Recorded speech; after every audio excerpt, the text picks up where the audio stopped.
Καλησπέρα, καλώς ορίσατε στο Eurovision Weekly. Εδώ που χτυπάει η καρδιά της Eurovision. Όπως ακριβώς χτυπάει και δική μου αυτή τη στιγμή. Μαζί θα είμαστε ως τη Βασιλεία, με μια εκπομπή που τα έχει όλα. Τους πρωταγωνιστές Eurovision, τωρινούς και παλιότερους, ξένους εκπροσώπους, δημοσιογράφους, backstage και φυσικά τους Eurofans. Γιατί γίνεται εκπομπή χωρίς Eurofans? Δεν γίνεται. Μαζί όμως θα είμαστε και στα social media. Μπορείτε να μας ακολουθήσετε στο επίσημο account μας. Το βλέπετε αυτή τη στιγμή στην οθόνη σας, Eurovision Earth. Τώρα, επειδή πραγματικά δεν θέλω να πάρω καθόλου χρόνο από τους καλεσμένους μας, είμαι πολύ χαρούμενη γιατί είναι εδώ μια γυναίκα η οποία παρουσίασε τη Eurovision την νικητήρια χρονιά μας στο Κίεβο το 2005. Είναι συγγραφέας, είναι δημοσιογράφος, είναι παρουσιάστρια και είναι μαζί μας. Αλεξάνδρα Πασχαλίδου. Ευχαριστώ πάρα πολύ. Εγώ ευχαριστώ. Λοιπόν, καλή επιτυχία, καλή αρχή. Ευχαριστώ που είσαι εδώ, είσαι και γουρλού. Είσαι φανταστική. Πάω να καθίσω, Ακριβώς. Μαζί μας όμως είναι και ένας δημοσιογράφος, ο οποίος ενώ έχει χιλιόμετρα στο lifestyle ρεπορτάζ, έχει συνδέσει κάπως το όνομά του με τη Eurovision. Και όχι άδικα θα πω εγώ. Ο Γιάννης Πουλόπουλος. Καλή αρχή, καλό μεσημέρι. Τρίτη φορά που σε βλέπω αυτή τη εβδομάδα. Θα το καθιερώσουμε. Καλή Eurovision να έχουμε. Παιδιά, σας ευχαριστώ πάρα πολύ που είστε εδώ σήμερα μαζί μας. Εμείς ευχαριστούμε. Είναι σημαντικό πολύ για μένα. Είναι η πρώτη φορά, πρωτάρα. Παίρνω το βάπτισμα του. Εκεί είμαστε και γουρλίδες, γιατί και εγώ η πρώτη Eurovision που ήμουν ως ανταποκριτής ήταν η χρονιά που κέρδισε η Έλληνα Παπαρίζου. Οπότε εντάξει, δύο πρωτιές έχεις εδώ. Ναι, και εντάξει, τώρα για την Αλεξάνδρα τι να πούμε? Όχι, να σου πω θα πας πάρα πολύ καλά, γιατί τον αγαπάς το θεσμό, γιατί το έχεις και είσαι πανέμορφη. Σας ευχαριστώ πάρα πολύ και στο ίδιο τώρα τι να λέμε. Λοιπόν, ξέρω ότι έχετε δει το βίντεο κλιπ της Κλαβδίας για την Αστερομάτα. Το έχετε ακούσει, το έχετε δει, αλλά επειδή είναι η πρώτη μας εκπομπή, δεν θα μπορούσαμε να μην ξεκινήσουμε με την εκπρόσωπό μας. Θέλω να το δούμε λίγο μαζί και να επιστρέψουμε για να ξεκινήσουμε την κουβέντα μας.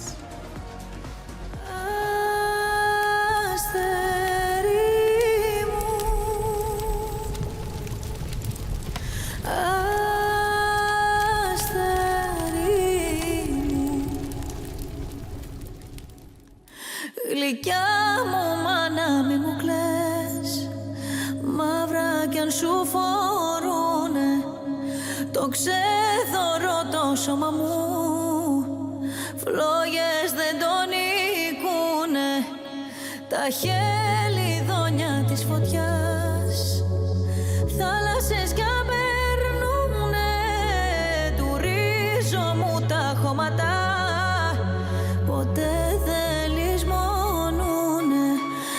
Αστερώματα μου μικρή, γύρε να σε φιλήσω, στα αγιά σου τα δάκρυα, τα χείλη μου να σβήσω.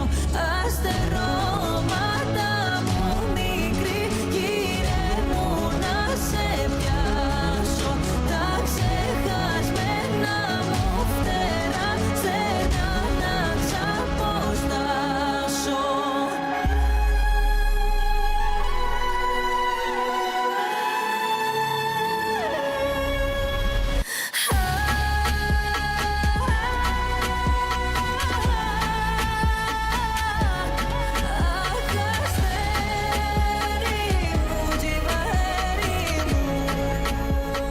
Ευχαριστώ.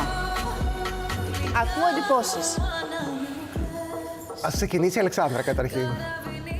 Αν είναι να ξεκινήσω εγώ πρέπει να πω ένα τεράστιο ευχαριστώ, γιατί είμαι πάρα πολύ βαθιά συγκινημένη, γιατί είμαι και πόντια, έτσι. Και γιατί αυτό εδώ είναι κομμάτι από τη δική μου ιστορία, το έχω μέσα στην ψυχή μου. Πραγματικά, ό,τι έχω δει από την Κλαβδία είναι πολύ εντυπωσιακό, έχει και ένα ύφος και ένα ήθος, είναι ένας ταπεινός άνθρωπος, αλλά πάρα πολύ χαρισματικό, πάρα πολύ χαρισματικό κορίτσι. Και νομίζω ότι στις εποχές που ζούμε, που είναι δύσκολες, είναι χαοτικές γενικά, νομίζω ότι η Ελλάδα στέλνει ένα τραγούδι που θα συγκινήσει πάρα πολλούς ανθρώπους. Και που μας ανατριχιάζει. Εγώ όποτε και να το δω το βίντεο κλιπ ανατριχιάζω, πραγματικά σας το λέω. Και εγώ το ίδιο. Εγώ το έχω πει και στη Σούπερ Κατερίνα στην εκπομπή. Μάλιστα τότε έτυχε να βγει το βίντεο κλιπ την ώρα που ήμασταν στον αέρα. Οπότε το είδα και εγώ μαζί με τους τηλεθεατές. Συγκινήθηκες? Εγώ συγκινήθηκα πάρα πολύ. Γιατί πέρα από το τραγούδι, το οποίο το ήξερα, γιατί ξέρεις, είχα δει και τον εθνικό τελικό και είχαμε γενικά το είχαμε ακούσει πολλές φορές. Με εντυπωσίασε πάρα πολύ η φωτογραφία, η οποία, ας πούμε, σκέφτομαι ότι αυτοί οι άνθρωποι έχουν κάτσει 5 ώρα το πρωί για να πετύχουν αυτό το φως, το οποίο αναδεικνύει την Ελλάδα πραγματικά στο μέγιστο βαθμό. Ήμασταν στο Σούνιο, ήμουνα και εγώ στα backstage.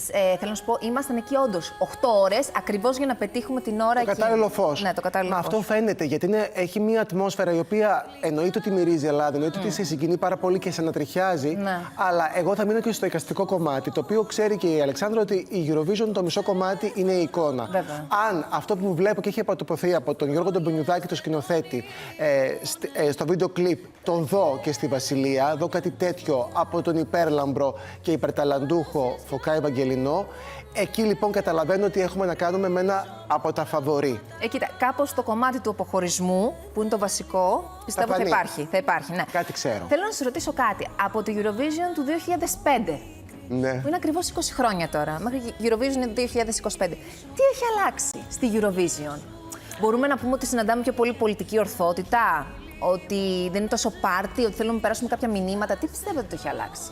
Όχι, δεν θα έλεγα ότι έχει περισσότερη πολιτική ορθότητα. Ίσα-ίσα πολύ περισσότερη πολυπολιτισμικότητα, ανεκτικότητα, ελευθερία και υπάρχει και χαρά. Αλλά ας μην ξεχνάμε ότι όσο και να προσπαθούμε να το αποφύγουμε και η EBU κυρίως, τα πολιτικά μηνύματα πάντα υπάρχουν εκεί. Ναι. Δηλαδή, ας μην ξεχνάμε με τον πόλεμο στην Ουκρανία. Αλλά επίσης, όταν ήμασταν στην Ουκρανία και κερδίσαμε το 2005, και τότε ήταν η Πορτοκαλί Επανάσταση. Ναι. Και τότε υπήρχαν. Πάντα υπάρχει κάτι. Ακριβώς, πάντα υπάρχει. Σωστά. Αλλά νομίζω ότι τώρα είναι και περισσότερες χώρες, νομίζω υπάρχει μεγαλύτερο.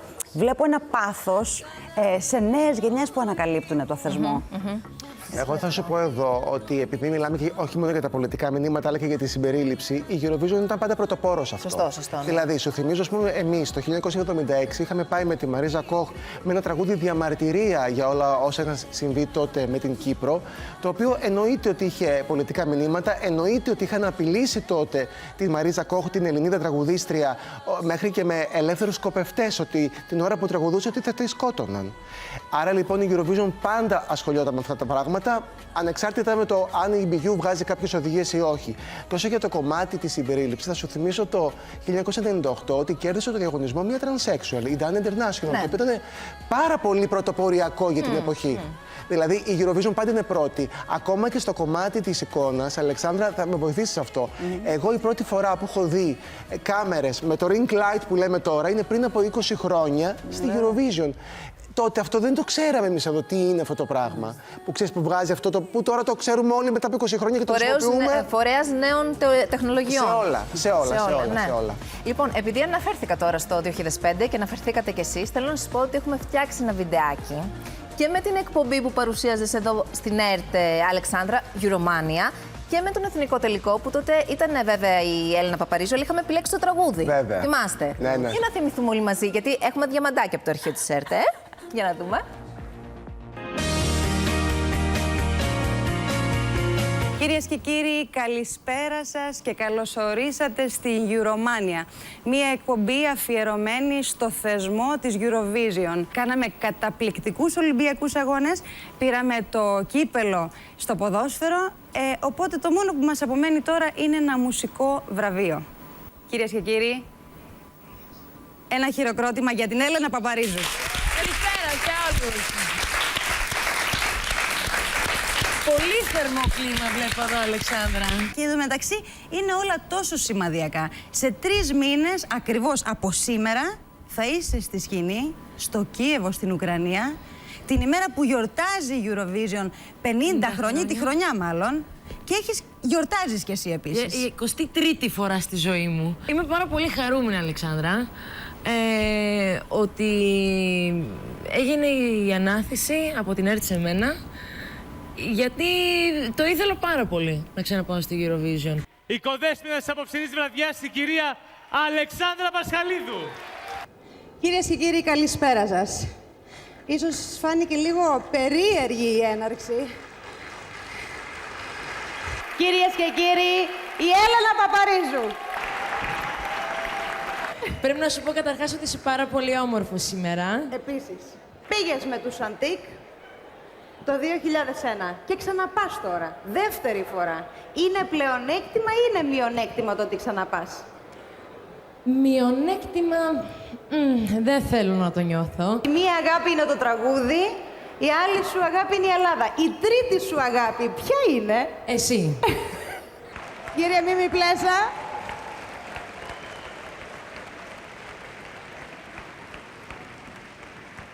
Πώς πήγε η δουλειά στην Κριτική Επιτροπή, για πείτε μας.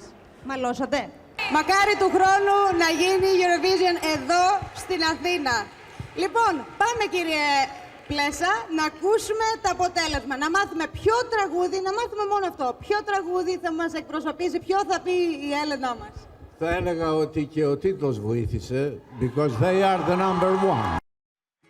Και ήταν το My Number One όλης της Ευρώπης και δικό μας. Φαινότανε. Αλεξάνδρα, εσύ είσαι το αντίθετο της Κασάνδρας. Λες μόνο καλές προβλέψεις. Ό,τι είπες πραγματικά βγήκε. Μα πραγματικά. Τι ήταν αυτό? Μα είχα τέτοια προαίσθηση, Ναι. τέτοιο ένστικτο. Ήτανε όμως, ήτανε όλοι οι συντελεστές. Ήμασταν πραγματικά όλοι μαζί ένα dream team. Δηλαδή και εγώ την ίδια χρονιά παρουσίασα και το Melody Festival στη Σουηδία, τον τελικό της Σουηδίας. Την ίδια χρονιά, δηλαδή ήξερα, είμαι και φίλη, έχω συνεργαστεί με την EBU, δηλαδή ήξερα, δούλεψα πάρα πολύ με άλλους σχολιαστές από άλλες χώρες. Ήτανε η Γερμανού, ο Δάντης, ο Φωκάς Ευαγγελινός που πραγματικά, δηλαδή από τότε δεν θα ξεχάσω ποτέ ότι θεωρούσα ότι θα έπρεπε ο Φωκάς να κάνει τη χορογραφία για όλη την Eurovision. Και όλα αυτά. Οπότε πιστεύω ότι ήταν μια πάρα πολύ καλή ομάδα. Όλα μαζί. Ναι. Και επίσης η ΕΡΤ, ας μην ξεχνάμε ότι πήγαμε σε τόσες χώρες. Έτσι. Ακόμη και στην Ανδώρα φτάσαμε, στη Μόσχα και πού δεν πήγαμε και προωθούσαμε το τραγούδι. Οπότε έγινε πολύ μεγάλη εκστρατεία, προσπάθεια, καμπάνια. Και όλος ο κόσμος ήταν πραγματικά μια ενωμένη γροθιά, μια καρδιά που χτυπούσε για την Ελλάδα. Ήσουν και εσύ, Γιάννη, τότε Βέβαια. στο Κίεβο, αποστολή. Να πω κάτι. Στην αρχή θυμάστε που δεν μας ψήφισαν οι χώρες. Εγώ το βλέπα από τη τηλεόραση. Καλά, είχαμε πάθει μεγάλο Παίρναμε πανικό. 2-1 και το είχαμε σίγουρο ότι θα πάμε πολύ καλά. Και λέγαμε, τι γίνεται ρε παιδιά, γιατί. Και μετά ξαφνικά το δεκάρια. Το κάνει αυτό η BU πολλές φορές. Δηλαδή, επειδή θέλει να κρατήσει το suspense μέχρι το τέλος, πολλές φορές δεν σου δείχνει από την αρχή ποιο είναι το μεγάλο φαβορί. Γιατί μετά, με το που πήρε ας πούμε, το προβάδισμα η Έλενα, η Ελλάδα και η Έλενα, έβλεπες ότι τα 12 πέφταν μετά βροχή από ένα σημείο και μετά. Εγώ θα σου πω, γιατί εγώ θα είμαι πολύ καλά και τις πρόβες. Στην πρώτη πρόβα, λοιπόν, που είμαστε όλοι οι ανταποκριτές τότε και παρακολουθούμε την πρόβα της Έλενας, δεν ξέρουμε τι θα κάνει. Δηλαδή, πρώτη φορά το βλέπαμε εκεί. Δεν θα ξεχάσω, δεν θέλει να πω το όνομά της, αλλά θα πω λοιπόν ότι. Δεν θα το πω. Ναι. Έχω πέσει λοιπόν στην αγκαλιά της υπεύθυνης της ελληνικής αποστολής και κλαίω γιατί της λέω με το όνομά της ότι ξέρεις θα κερδίσουμε. Δηλαδή με το που είδα αυτό το πράγμα με τη Λύρα και αυτό το έβριμα που είχε σκεφτεί με τις Τυράνδες, ο Φωκάς Ευαγγελινός, κατάλαβα ότι αυτό το πράγμα δεν υπάρχει περίπτωση να μην περάσει στην αρένα. Και πραγματικά επειδή ήμασταν μαζί και με άλλους δημοσιογράφους, όχι μόνο Έλληνες, αλλά από όλη την Ευρώπη, ερχόντουσαν από την πρώτη πρόβα και μας έλεγαν συγχαρητήρια του χρόνου Ελλάδα, θα γίνει διαγωνισμός στην Ελλάδα. Ναι. Οπότε ξέρεις, το είχαμε ψιλοκαταλάβει. Άρα στην βαθμολογία, όντως λέγαμε αποκλείεται να μην το πάρουμε. Ναι. Και τότε, αν θυμάμαι καλά, δεύτερη είχε βγει η Κιάρα από τη Μάλτα, που ναι, ήταν μια πάρα πολύ δυνατή φωνή. Ναι, μια εξαιρετική τραγουδίστρια, η οποία είχε πάει πολύ καλά στο διαγωνισμό και στο παρελθόν που είχε λάβει μέρος, αλλά ρε παιδί μου, η δική μας πετούσε, το βλέπες. Ναι. Και επικοινωνιακά. Σε το στάδιο. Ναι. Εγώ ήμουνα πραγματικά, πρέπει να πω, βέβαιη ότι θα κερδίζαμε. Η πρόβα δεν ήταν 100% απόλυτα. Ακριβώς. Αλλά ήξερα ότι η Έλενα έχει άστρο. Είναι πραγματικά μια Ελληνίδα θεά και ήξερα ότι θα δώσει ακόμη περισσότερα όταν πραγματικά στον τελικό. Αλλά το θέμα ποιο ήταν, ότι είχα μιλήσει επίσης με τους σχολιαστές, αυτούς τους συναδέλφους που ήταν. Είχες πάρει το vibe. Και είχα πάρει το vibe, δηλαδή ήταν πραγματικά και ήταν όλο το story της Έλενας που έλκυε επίσης. Εγώ νομίζω ότι αν έχω μία συμβουλή να δώσω, το τι πρέπει να κάνουμε φέτος με την Κλαβδία και το Αστερομάτα, θα ήταν να χτίσουμε λίγο περισσότερο το story. the storytelling. Να πούμε τη δική της ιστορία, το δικό της στόχο. Αυτό θα ήθελα. Πιστεύω ότι θα βοηθήσει πάρα πολύ και θα βελτιώσει την εικόνα μας και κυρίως και την καλλιτέχνηδα κτλ. Από τις φετινές συμμετοχές, ξεχωρίζετε κάποια? Αυστρία. Δηλαδή... Λοιπόν, ακούστε τι έχουμε κάνει τώρα. Έχουμε επιλέξει 4 συμμετοχές. 4 βίντεο κλιπ. Να τα δούμε με τη σειρά και θέλω να μου κάνετε το σχόλιο σας. Γιατί φαίνεται ότι ξέρετε. Εγώ θα πω Σουηδία, έτσι. Και όχι μόνο για συναισθηματικούς λόγους, γιατί ζω εκεί, αλλά πραγματικά η Σουηδία νομίζω. Τώρα, επειδή με πας εκεί, ένα λεπτό θα κάνω μια παρένθεση. Περίμενες ότι το απόλυτο φαβορί, ο Μάνς, θα χάσει στο Melody Festival και θα το πάρουν οι Κάι? Λοιπόν, ο Måns Zelmerlöw ήμουνα σίγουρη ότι θα χάσει. Måns. Γιατί είναι αλφα με ένα μικρό καπελάκι. Ναι, ο Måns Zelmerlöw λοιπόν δεν υπήρχε περίπτωση να κερδίσει, γιατί ξαναπαρουσίασε το ίδιο τραγούδι ουσιαστικά. Ναι. Είχε επίσης μια υπεροπτική, δεν ξέρω, φάνηκε στάση. Και στο stage αυτό. Ήτανε πολύ, ναι, ακριβώς. Ναι. Και βγήκανε λοιπόν οι Bora Boda Basti. Στο τέλος. Οι οποίοι ήταν γεμάτοι γλύκα, χαρά, χιούμορ. Και ήταν τόσο ωραίοι τύποι. Και δηλαδή δεν υπήρχε περίπτωση. Με το που είδα τον Bora Boda Basti, ήμουν σίγουρη ότι θα κερδίσουν. Να σου πω, ισχύει ότι μετά αντέδρασε πάρα πολύ άσχημα στα παρασκήνια επειδή δεν πήρε το βραβείο και του τάσπασε λίγο? Πάρα πολύ άσχημα αντέδρασε, πολύ πικραμένος, θύμωσε, κλωτσούσε, δεν ξέρω, δεν φέρεσε τώρα έτσι. Όντως. Και βέβαια ήταν δύσκολη εβδομάδα γι' αυτό. Έλα Γιάννη μου με το ρεπορτάζ. Μόλις χώρισε, βγήκανε διάφορα. Όλα μαζί του τύχαν. Οπότε όλα μαζί του τύχαν, αλλά δηλαδή ακόμη καλύτερα η Bora Boda Basti είναι. Τέλειο. Και θα πάει και καλά. Λοιπόν, και έχει σχέση με Ελλάδα. Θα σου πω μετά το μυστικό. Να μου το πεις, κράτησε το αυτό, θέλω να μου το πεις. Λοιπόν, ξεκινάμε με Milkshake Man, Αυστραλία και Go Joe. Παρακαλώ.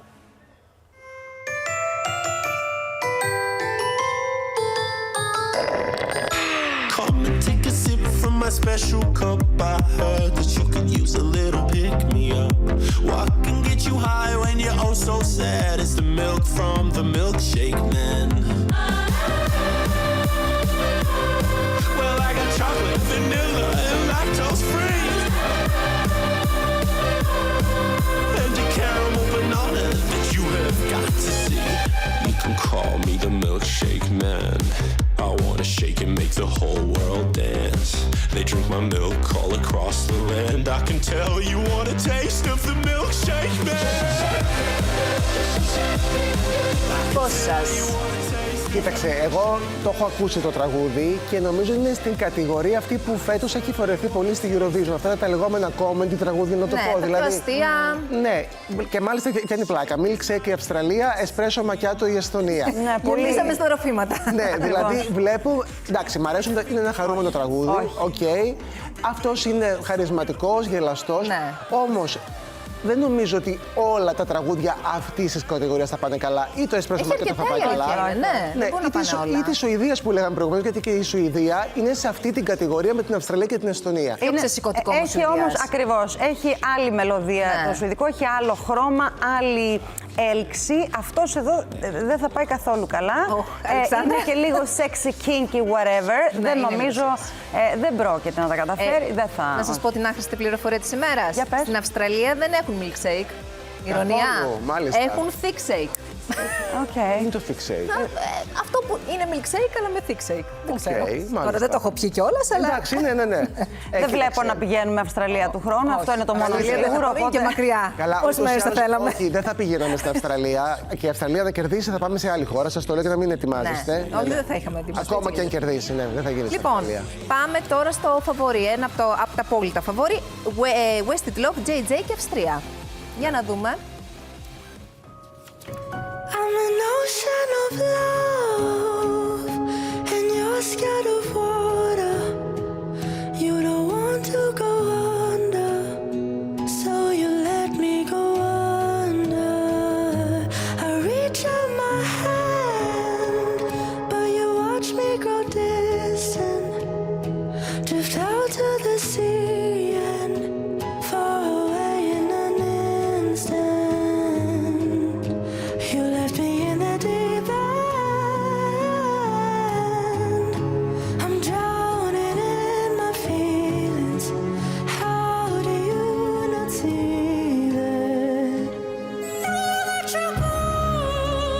Εντάξει, ανατριχιαστικό νομίζω. Πάρα πολύ ανατριχιαστικό. Είναι κόντρα τενόρος Ναι. και τραγουδάει δηλαδή σαν μια γυναίκα σοπράνο. Φτάνει Έτσι. αυτές τις νότες. Έτυχε όταν βγήκε το τραγούδι του, έκανα μια συνέντευξη με τον Κύπρο καλλιτέχνη που του κάνει coaching η Βικτόρια Χαλκίτη. Το λέω γιατί η Βικτόρια Χαλκίτη στην Ελλάδα την ξέρουμε όλοι. Φυσικά. Το πόσο Βέβαια. καλή είναι σε αυτό το κομμάτι. Μίσο Σουηδέζα. Έτσι. Ναι, εννοείται. Η μαμά της είναι από τη Σουηδία. Συμφωνώ και επαυξάνω. Όταν λοιπόν της έβαλε το βίντεο κλιπ να το δει, της λέω: θέλω να μου πεις για αυτό το παιδί, γιατί μου λέει αυτές οι φωνές είναι Σπάνιες, μία στις 100 και μεγαλύτερο ποσοστό ακόμα. Δεν είναι εύκολο για έναν άντρα να πιάνει τόσο ψηλές νότες και τόσο σωστά, γιατί τώρα εγώ δεν είμαι μουσικός, αλλά δεν είναι ψεύτικες οι νότες που Όχι. πιάνει. Και επίσης έμαθα ότι είναι αυτός ο φαλτσέτο. καλλιτέχνης δεν είναι φαλτσέτο. Έμαθα ότι αυτός ο καλλιτέχνης είναι κυρίως της κλασικής μουσικής και Βέβαια. είναι ένα από τα πρώτα του τραγούδια, τα pop που κάνει. Το οποίο είναι και Μπορούμε να το αριστούργημα. πούμε και τέκνο, pop τέκνο, Ναι, στο γιατί τέλος, γιατί dance- κάνει αυτό. Ναι, κάνει την γέφυρα στο τέλος που είναι dance και κλείνει με αυτό το πράγμα.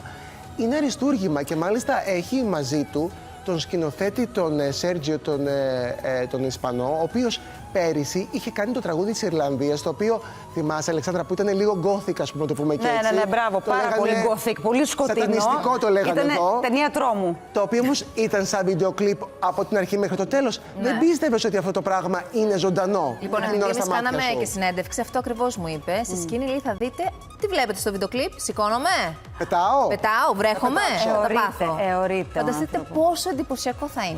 Πάρα πολύ εντυπωσιακό και πραγματικά χαίρομαι τόσο πολύ που η Eurovision παράγει ποιότητα. Ναι. Δηλαδή δεν είναι μόνο Αυτό είναι, νυχτηρντά. ναι. Βέβαια, το μόνο που θα μπορούσαμε να πούμε είναι ότι μοιάζει πάρα πολύ με το περσινό τραγούδι. Εμένα μου το θυμίζει τουλάχιστον, τον Νέμο. και- Σωστά. Και θα πω εγώ, είναι ένα αριστούργημα, Μπορεί να κερδίσει παιδιά. και το ίδιο στυλ, ναι. Ακόμα και το Νέμο που λέγαμε από πέρυσι, Ναι. γιατί λέγανε πολλοί ότι κέρδισε λόγω της εμφάνισης ή λόγω του ότι ήταν το πρώτο non-binary άτομο Ναι. στο Eurovision που κέρδισε.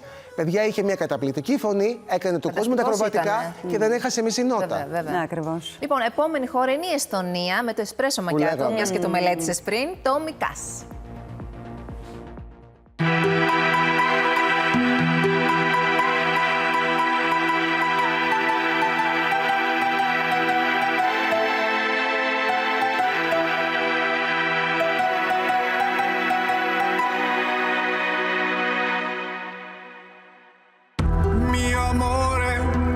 Mi amore, espresso macchiato, macchiato, macchiato, por favore, espresso macchiato, corneo. Mi amore, espresso macchiato, macchiato, macchiato, por favore, por favore. Ναι, αυτό είναι Μας πολύ έκανε πάντως δύσκολο. λίγο να κουνηθούμε. Αυτό είναι καταπληκτικό. Και θέλω επίσης να υπενθυμίσω ότι έχει αλλάξει πάρα πολύ ο θεσμός από το 2005 που κερδίσαμε εμείς. Δηλαδή, σήμερα οι νέοι άνθρωποι που παρακολουθούν το θεσμό, μην ξεχνάμε, είναι στο TikTok. Αυτό το Μπράβο, τραγούδι Αλεξάνδρα, λοιπόν ακριβώς. πιστεύω Viral. ότι εκφράζει και γίνεται πολύ εύκολα viral και ο χορός που κάνει, που το TikTok ας πούμε έχει πολύ χορευτικό κτλ. Ναι. Έχει κάνει ο Τσιβιλίκας αυτό, στη θεία μου τη χύπησα πριν από τον. Και δεν το έχουμε σε πλάνο τώρα. Τα λέμε κιόλας. Αυτά. Ενώ λέει, το έκανε για καλό ότι χρησιμοποιεί με αυτόν τον τρόπο τα αγγλικά. Ναι, ναι. Υπήρχαν κάποιες ενοχλήσεις από την Ιταλία. Από Ιταλία. Από την Ιταλία, ναι, τις Και καταλαβαίνω. μηνύσεις νομίζω. Όχι μόνο μηνύσεις, έμαθα ότι υπάρχει κόμμα της ακροδεξιάς της Ιταλίας Ναι. που ζήτησε ότι πρέπει να αποκλειστεί και έχει κάνει επιστολή στην EBU διαμαρτυρίας γιατί λέει κάποια στερεότυπα που υπάρχουν για την Ιταλία τα σατυρίζει με ένα άσχημο Αυτά ήθελε τρόπο. να τα και σπάσει, τέτοια. υποτίθεται. Έτσι είπε αυτός, τέλος πάντων. Πάντως στην Ιταλία έχει γίνει και στην Ιταλία viral αυτό το τραγούδι. Φυσικά, πάρα πολύ. μα είναι, να σας πω κάτι, ελεύθερη είναι η σάτυρα και είναι πολύ ωραίο που σατυρίζει. Θα μου πεις τώρα πάντα υπάρχουν οι υπερευαίσθητοι Ναι, άνθρωποι ναι. παντού. Αλλά εντάξει, άμα κάνω ένα τραγούδι για την Ελλάδα, εγώ θα χαιρόμουν. Ελληνικός καφές. Έτσι δεν είναι, λίγος καφές, σουβλάκια, δεν ξέρω εγώ, Σουβλάκι, μουσακά, μουζική, μια χαρά. Ωραία. Λοιπόν, δεν θα μπορούσαμε να μην βάλουμε τώρα πρώτη εκπομπή την Κύπρο μας, όπως βέβαια. καταλαβαίνετε. Θείο Ιβάν με το τραγούδι, αν το πω σωστά, Χάς.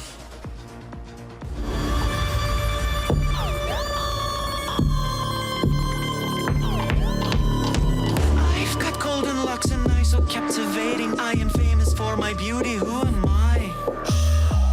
I've been told I am a little overconfident, and this will be my downfall. Who am I? I fell in deep. I lost my heartbeat. Stuck in between heaven and hell in me.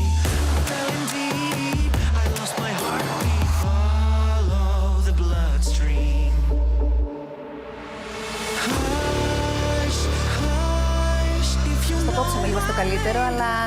Δεν είναι πολύ ωραίο. Δεν πειράζει. Εμένα δεν μου αρέσει. Συγγνώμη τώρα. Ανατροπή. Συγγνώμη, Κύπρο, συγγνώμη. I'm sorry. Όχι, συγγνώμη. Δηλαδή. Αποκλειστική η Αλεξάνδρα Πασχαλίδου. Απλά νομίζω ότι έχω λίγο Tourette's. Είμαι πολύ ειλικρινής σε αυτά τα θέματα. Δηλαδή, έχω μάθει. Την αγαπώ πάρα πολύ την Κύπρο. Μας έχει μάθει η Κύπρο σε πάρα πολύ ωραία τραγούδια κτλ. Εδώ δεν νομίζω δηλαδή να. Δεν πιστεύεις ότι θα εντυπωσιάσει πάνω στη σκηνή όμως? Ναι, πραγματικά δεν αποτελεί ιδιαίτερη εξαίρεση, δεν κάνει κάποια διαφορά. Σου θυμίζει τα άλλα. Μου θυμίζει. Εγώ θα πολλά διαφωνήσω. άλλα. Συμφωνώ με αυτό που λες ότι μπορεί να θυμίζει μια κλασική συνταγή της Eurovision, του dance. Όμως επειδή dance τραγούδια στη φετινή Eurovision δεν υπάρχουν, θεωρώ ότι γι' αυτό η Κύπρος μπορεί να πάει καλά φέτος. Επειδή είναι, ξέρεις, μια γνώριμη συνταγή ότι ένα αγόρι σεξι που χορεύει κτλ. Όμως στο διαγωνισμό τον φετινό δεν υπάρχουν άλλα τέτοια. Άρα λοιπόν αμέσως θα ξεχωρίσει. Βέβαια, γι' αυτό που λες για τον dance, ο ίδιος έχει πει ότι μπορεί, λέει, να είναι κάτι τελείως διαφορετικό πάνω στη σκηνή. Θα σου πω, θα χορέψει κιόλας. Ξέρω πληροφορία, να σου πω. Δώστε την πληροφορία. Επειδή πάλι το staging, δηλαδή την σκηνική παρουσία, θα την κάνει ο Σέρτζιο που κάνει και την Αυστρία. Ξέρω λοιπόν ότι επειδή και το τραγούδι έχει σχέση με ένα μυστικό το οποίο πρέπει να αποκαλυφθεί, υποτίθεται θα μας βάλει όλους συνένοχους σε ένα λίγο πιο dark πράγμα. Δεν ξέρω πώς θα βγει αυτό επί σκηνής, αλλά έχω εμπιστοσύνη δηλαδή σε αυτόν τον νέο άνθρωπο, τον Σέρτζιο, που είναι περίπου 22-23. Τα δείγματα που έχει δείξει είναι πάρα πολύ ωραία, από τα περσινά τουλάχιστον. Να δούμε τι θα κάνει και φέτος. Και λέει, μας έχει υποσχεθεί μάλλον, ότι αυτό το τραγούδι αναφέρεται, λέει, σε ένα πρόσωπο. Ναι. Το οποίο θα αποκαλυφθεί στο τέλος πάνω στη σκηνή. Με κάποιο τρόπο. Μπορεί να είναι σε φωτογραφία. Εντάξει, είναι πολύ, πολύ ωραίο. Χρειάζεται πραγματικά εκπλήξεις αυτό το τραγούδι για να αρέσει στον κόσμο, πιστεύω. Και εγώ δεν ξέρω αν είναι μόνο θετικό ότι ο Σέρτζιο θα σκηνοθετήσει και άλλα τραγούδια. Δηλαδή, ανταγωνιστικά εννοείς. Ναι, ακριβώς, ανταγωνιστικά. Εγώ θα ήθελα να δω περισσότερους και διαφορετικούς σκηνοθέτες και ίσως νέους ανθρώπους που δεν έχουν ασχοληθεί. Δηλαδή, δεν με συγκινεί ιδιαίτερα το γεγονός ότι ένας και ίδιος σκηνοθέτης κάνει πάρα πολλά. Για τρεις χώρες. Ναι, ακριβώς. Ναι. Ίσως το κάνουν λόγω εμπειρίας. Σου λέει να πάρω κάτι σίγουρο για να έχω το αποτέλεσμα που θέλω. Ναι, ίσως, ναι. Όχι, θα δούμε. Καλή επιτυχία να πούμε στην Κύπρο, γιατί το χρειάζεται. Ναι. Ναι. Είναι στο πρώτο ημιτελικό η Κύπρος. Βέβαια, να πούμε, έχει κληρωθεί και 15η. Σε καλή θέση, πολύ οπότε καλή. περνάει οπωσδήποτε, κατάλαβες, με την έννοια ότι πάντα τα τελευταία τραγούδια είναι αυτά που θυμόμαστε. Εμείς είμαστε στην 7η. Ναι, είμαστε περίπου στη μέση. Εμείς. Πολύ καλά είμαστε εμείς. Ήμασταν και είχαμε κληρωθεί στο πρώτο μισό του πρώτου ημιτελικού, θα μπορούσαμε και να ανοίγουμε το διαγωνισμό, που είναι πάρα πολύ άσχημο. Βέβαια. Οπότε η μέση πάντα είναι, ξέρεις, τη μέση και μετά πάντα είναι τα τραγούδια τα οποία θυμάσαι πιο πολύ. Το πρωί πάντως μίλησα με την Κλαβδία και μου λέει είμαι πολύ χαρούμενη με το 7. Είναι πάρα πολύ. Καλά, το 7 είναι μαγικός αριθμός. Και είναι και μαγικός αριθμός. Έτσι, δηλαδή, μας βοηθάει πραγματικά. Η Κλαβδία, επίσης, αυτό που έκανε στο TikTok, το ακουστικό που έκανε, είναι καταπληκτικό και νομίζω ότι πρέπει να κάνει περισσότερα τέτοια. Α, θα κάνει. Το λέμε αυτό. Θα κάνει με τη Συμφωνική Ορχήστρα της ΕΡΤ κάποια. Όλα τα ξέρεις. Ήρθε στο σπίτι μας να μας δώσει όλο το ρεπορτάζ, ρε Γιάννη. Ο Πουλόπουλος είναι εγκυκλοπαίδεια, δεν είναι δηλαδή. Θα κάνει 2 τραγούδια με τη Συμφωνική. Πες και τα τραγούδια. Αχ, όχι, δεν το λέω. Όχι, συγγνώμη. Μας έχεις καταστρέψει. Στη Σούπερ Κατερίνα. Α, ναι. Εγώ πιστεύω επίσης πρέπει να κάνει και μία εκδοχή στα αγγλικά. Έτσι, ακουστικό. Δηλαδή, είπε πάντως ότι επειδή της στέλνουν μηνύματα και της λένε ότι μας αρέσει τόσο πολύ το κομμάτι που ψάχνουμε μόνοι μας να το μεταφράσουμε για να δούμε τι λες. Ναι. Στη Σουηδία τι λένε, αυτό πες μας. Τους άρεσε πάρα πολύ στη Σουηδία και όλοι με ρωτάνε γιατί θέλουν να μάθουν το θέμα, τον ψεριζωμό, αυτό τον αποχωρισμό. Τον αποχωρισμό, ακριβώς. Δηλαδή προσπαθούν να καταλάβουν πού αναφέρεται. Και νομίζω ότι είναι σημαντικό να αναφερθεί σε αυτό. Σας ευχαριστώ πάρα πολύ που ήσασταν εδώ μαζί μου. Με βοηθήσατε αφάνταστα. Εμείς ευχαριστούμε πάρα πολύ. Καλή επιτυχία. Ευχαριστώ πάρα πολύ. Καλή συνέχεια. Έτσι, και καλή επιτυχία και στην Ελλάδα μας. Φυσικά. Εμείς πάμε σε ένα πολύ μικρό διαφημιστικό διάλειμμα. Μην φύγετε, τώρα ζεσταθήκαμε. Ερχόμαστε.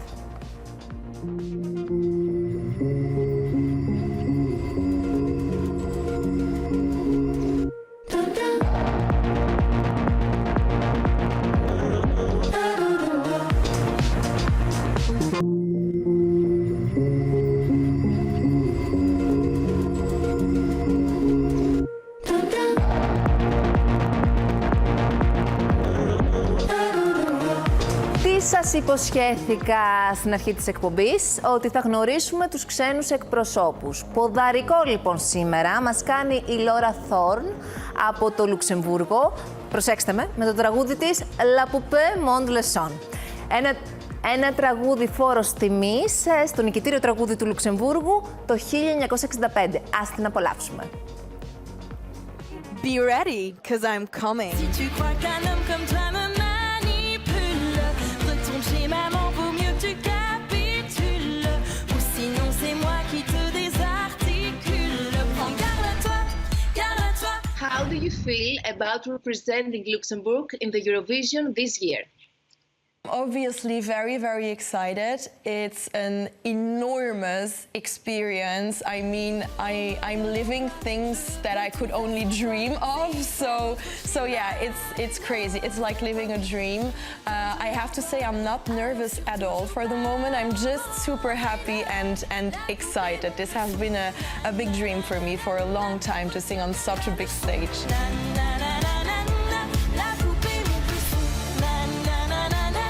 Tell us a little bit about your song. It's a new version of Poupée de Cire, Poupée de Son, right? Which won Yes. Eurovision of 65. Yeah, exactly. So actually the story behind the song is that a puppet has no life, right? So it has to be kind of controlled by the outside because it cannot like act by itself. So it has to be controlled. And in my song, the doll, the puppet, takes the power and it can finally make decisions and act without being controlled by anyone. So that's the message behind this song. What will we see from you on stage on Basel? So obviously, no spoilers, so I can tease you a little bit. So the show is going to be really fun, really like colorful, and yes, obviously we are on this big stage, so we have to do something big. So yeah, it's just going to be really fun and reflect the text of the song really well as well. Je ne suis pas comme ça, j'ai besoin d'oxygène. Prends garde à toi, garde à toi, car je prends. Tell us your ritual before you go on stage. So I drink a lot of water. I don't know why my throat always feels like, I always feel like I have to cough or something and I'm like, I have to drink. So yeah, I think I annoy the people around me because right before going on stage, I'm like, I need water. Where's water? I need my water. So I don't know if it's not really a ritual, but that's something that always happens to me right before going on stage. Yes, I always try to stay in a really positive mindset, so not to think about all the things that could go wrong, you know, like, oh my God, I hope I don't forget my lyrics or my dance moves, but I try to focus on something positive and to feel connected to the audience.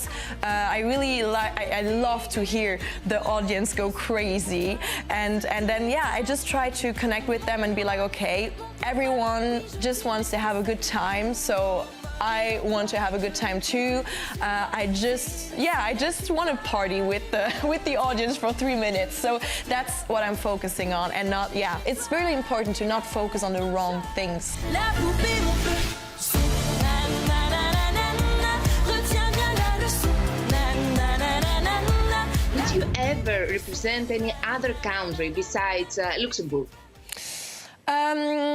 Another country that I could see myself representing is Belgium, maybe because I did my studies there. So I lived in Belgium for 5 years, and most of my friends actually lived there.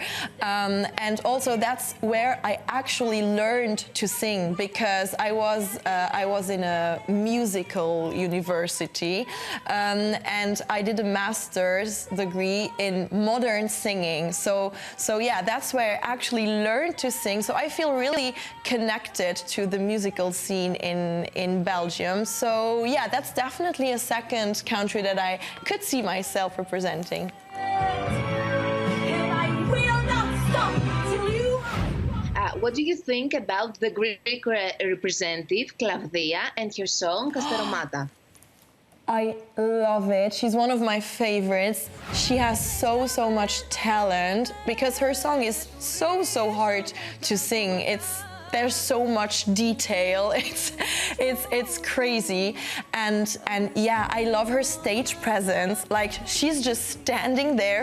She doesn't have to do anything. Just her standing there is enough. Like there's something in her eyes and in her body language. She could just stand there for 3 minutes straight without moving, and everyone would just be mesmerized. So I think that's a big strength, and of course her voice. I mean, it's perfect. She has such a strong vocal technique, and wow, I really love her and her song. I want to see better your t-shirt. La poupée monte le son. Exactly. Representing. Thank you very much, Laura. Thank you. Before going, I have prepared a little sentence in Greek for you. I hope I don't say it wrong. Oh my God, this would be so embarrassing. Please don't judge me. I'm trying my best, okay? Wait. So, Γεια σας σε όλους στην Ελλάδα. Λάτρευω τον ελληνικό πολιτισμό, το βαρετό και τους υπέροχους ανθρώπους σας.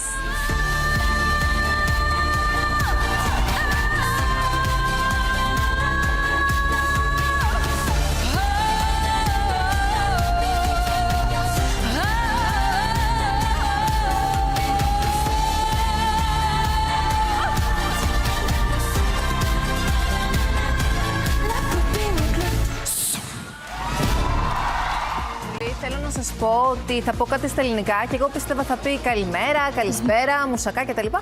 Μου είπε ολόκληρη πρώτος. Λέω μπράβο η Λόρα, δεν ξέρω πώς θα πάει στη σκηνή, αλλά επικοινωνιακά είναι άψογη. Τζέννη Κανελοπούλου από τον Ογκάι Γκρίς μαζί μας στο στούντιο. Καλώς όρισες. Καλώς σας βρήκα, χαίρομαι πάρα πολύ που είμαι εδώ. Και εμείς. Και είμαστε και σορτή. Πώς είσαι? Είμαι καλά, ξεκινάμε και την προετοιμασία για την Eurovision. Έχει μπει άνοιξη, οπότε πλησιάζει ο καιρός. Πες μας λίγα λόγια για τον Ογκάι Γκρίς για όσους μας βλέπουν αυτή τη στιγμή και δεν γνωρίζουν. Στην ουσία, ο Ογκάι Γκρίς είναι το επίσημο σωματείο φανς στην Ελλάδα. Είμαστε το μεγαλύτερο δίκτυο φανς παγκοσμίως στον Ογκάι International. Και στην Ελλάδα ήρθε από τον Γιώργο τον Οικονόμου, που έφερε την έννοια του fan club στην Ελλάδα το 1988, τη χρονιά που κέρδισε η Σελίν Διόν με την Ελβετία πάλι. Οπότε όλα λίγο συνδέονται. Και είμαστε από τα μεγαλύτερα κλαμπ στα Βαλκάνια. Ζούμε το φανατική. Ζούμε το θεσμό κάθε χρόνο από κοντά. Από το 1988 τον ακολουθούμε πιστά. Αφού έχεις τόσο μεγάλη εμπειρία, η Λόρα Θόρν πώς φάνηκε? Πολύ γλυκιά κοπέλα, πολύ χαριτωμένη. Πάει καλά. Και το τραγούδι της βγάζει μια ωραία άβρα. Ναι. Και είναι πολύ χαριτωμένο αυτό που παρουσιάζει. Πολύ καθαρό και πιστεύω ότι δεν ξέρω αν θα ξεχωρίσει για φαβορί, αλλά θα πάει καλά. Θα με πας λίγο να μου πεις εσύ που ξέρεις ποια είναι τα φαβορί φέτος μέχρι στιγμής? Έχουν ξεχωρίσει από την αρχή της Σουηδίας, η οποία παραδοσιακά είναι μια χώρα που αγαπιέται από το κοινό. Η Σάουνα. Ένα κωμικό τραγούδι με πολύ ωραία ενέργεια και είναι λίγο διασκεδαστικό και μεταφέρει μια πολύ ωραία ενέργεια και θετική άβρα στο κοινό να ακολουθήσει, να χορέψει και θα δημιουργήσει πολύ ωραίο κλίμα μέσα στο στάδιο που είναι πολύ σημαντικό και κυρίως μετά την καραντίνα βλέπουμε ότι αυτά τα τραγούδια αρχίζουν και ξεχωρίζουν και παίρνουν προβάδισμα σε σχέση με τα πιο στενάχωρα. Δεύτερο είναι η Αυστρία, η οποία όπως είδαμε και πριν. JJ, τον είπαμε και πριν. Λόξικα θα έχει σήμερα ο JJ να μας βλέπει, τον έχουμε μελετήσει πολύ. Ακριβώς, είναι πολύ απαιτητικό τραγούδι. Αν καταφέρει να το βγάλει στο live θα είναι συγκλονιστικός. Ναι, εννοείς μαζί με την κίνηση. Εννοείται και τις νότες που είναι αρκετά απαιτητικό το τραγούδι. Το θέμα είναι να μην φανεί τόσο επιτηδευμένο. Ενοχλεί λίγο τους φανς τόσο πολύ νότα ή η επίδειξη λίγο των φωνητικών. Χωρίς να είναι κακό, απλά μπορεί λίγο να ενοχλήσει. Στη Eurovision πρέπει να είναι και κάτι αυθεντικό. Ας πούμε, της Σουηδίας είναι αυθεντικό. Βγάζει μέσα αυτή την απλότητα και την απλότητα και το ότι είναι κάτι αυθεντικό και ξέγνια στο κενό. Βέβαια, είναι φωνάρα έτσι. Δηλαδή αυτό που λέγαμε και πριν. Και μιλάει και 4 γλώσσες. Είναι πολύ τάλαντος. Πολύ καλός. Είναι να το βγάλει στο live. Αν το βγάλει στο live, μπορεί να έχει τελειώσει η ιστορία, ας πούμε. Αλλά είναι και η Ολλανδία από τα φαβορί που την είδαμε. στα γαλλικά το τραγούδι, πολύ ωραίο, πολύ χαριτωμένο. Μπορεί να κάνει και την έκπληξη. Είναι μέσα στην πεντάδα. Αλλά δεν ακούγεται τόσο πολύ όμως όσο δεν ακούγεται. Είναι μια χρονιά που δεν θεωρείται πολύ δυνατή, δηλαδή όλα παίζουν. Δεν έχουμε ξεκάθαρο νικητή. Αυτό θα φανεί στα live με τη σκηνική παρουσία και την άβρα που θα μεταφέρει ο καλλιτέχνης. Ισχύει ότι μετά την πρώτη πρόβα μπορεί να αλλάξουν κιόλα. Ναι. Μετά να έχει 20 και να πας δεύτερος. Το έχουμε δει. Πρόσφατο παράδειγμα είναι η Αρμενία. Η Αρμενία πέρσι ήταν ένα τραγούδι που ήταν ενοχλητικό στους φανς, δεν το θέλανε καθόλου. Μπορεί να μην πέρναγε καν στο τελικό. Και μπήκε στη δεκάδα. Βγήκε έκτο. Μόνο και μόνο από την σκηνική παρουσία και την ενέργεια που έβγαζε στον κόσμο και στο κοινό. Τζέννη, θέλω να διαλέξεις ένα τραγούδι που εσύ δίνεις στο 12 σου, γιατί με αυτό θα κλείσουμε σήμερα. Πρόσεξε, έτσι. Είναι σημαντικό τώρα. Είναι σοβαρό. Φέρω ευθύνη. Φέρεις ευθύνη. Για μένα το 12 είναι της Γερμανίας, δεν πλασάρεται και δεν φιγουράρεται στα φαβορί, όμως είναι ένα σύγχρονος ήχος. Έχει επιρροές λίγο από την νυχτερινή ζωή του Βερολίνου, αλλά ταυτόχρονα βγάζει αυθεντικότητα μέσα. Το ακούω, αλλά θέλω να διαλέξεις ένα από αυτά που δείξαμε σήμερα. Από αυτά που δείξαμε σήμερα. Αυστρία, Αυστραλία, Εστονία, Κύπρος.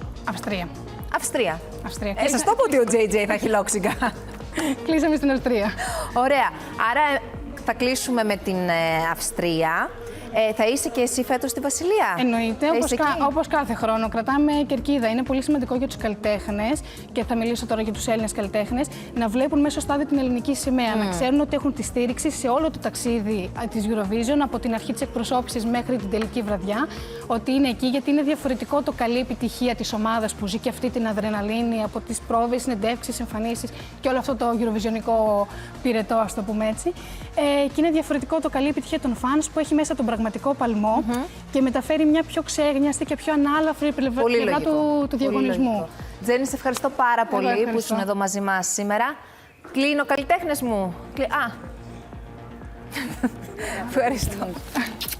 Ευχαριστώ πάρα πολύ. Λοιπόν, ευχαριστώ και εσάς πάρα πολύ που ήσασταν εδώ σήμερα. Εμείς θα είμαστε μαζί το άλλο Σάββατο και δεν θα σας πω πολλά από αυτά που θα δείτε το επόμενο Σάββατο. Θα σας πω μόνο ότι θα δείτε την Κλαβδία όπως δεν την έχετε ξαναδεί. Τα λέμε το επόμενο Σάββατο στις 3 η ώρα ακριβώς στην ΕΡΤ1. Μέχρι τότε να κάνετε ό,τι αγαπάτε. Γεια σας!